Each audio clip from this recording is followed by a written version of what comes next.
થેપલા અને આપણા ગુજરાતીઓને બહુ જૂનો સંબંધ છે. આપણા તહેવાર હોય, પિકનિક, પ્રવાસ કે બાળકોના ટિફિન પણ થેપલા વગર તો અધૂરા જ છે. તો ચાલો આજે બનાવીએ મમ્મીની મેથડથી ટ્રેડિશનલ થેપલા. તો તેના માટે મેં અહીં ઘઉંનો લોટ લઈ લીધો છે. તેમાં ચોથા ભાગનો બાજરીનો લોટ લઈશું. હવે તેમાં લેફ્ટ ઓવર રાઈસ એડ કરીશું. ત્યારબાદ ગ્રેટ કરેલી દૂધી એડ કરી દઈશું. હવે તેમાં ચોપ કરેલી મેથી અને ચોપ કરેલી કોથમીર એડ કરી દઈશું. ત્યારબાદ તેમાં લસણ, મરચાં અને અજમો વાટીને નાખી દઈશું.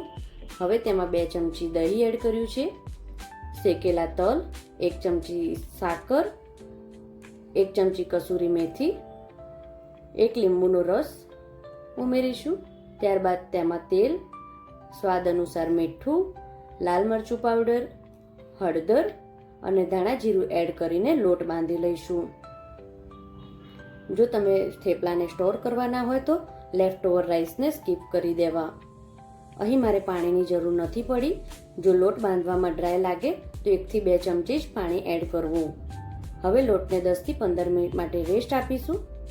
ત્યારબાદ તેમાંથી લુવા લઈને થેપલાને વણી લઈશું.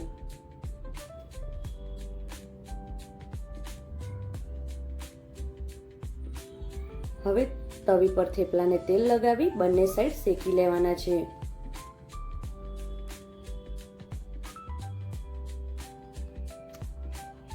થેપલા પણ આપણા ગુજરાતીઓની જેમ જ ગમે તે સાથે ફિટ બેસી જાય છે. જેમ કે દહીં હોય, લસણની ચટણી, તળેલા મરચાં કે બટેકાની સૂકી ભાજી હોય કે પછી ચા, થેપલા સાથે મજા જ આવે.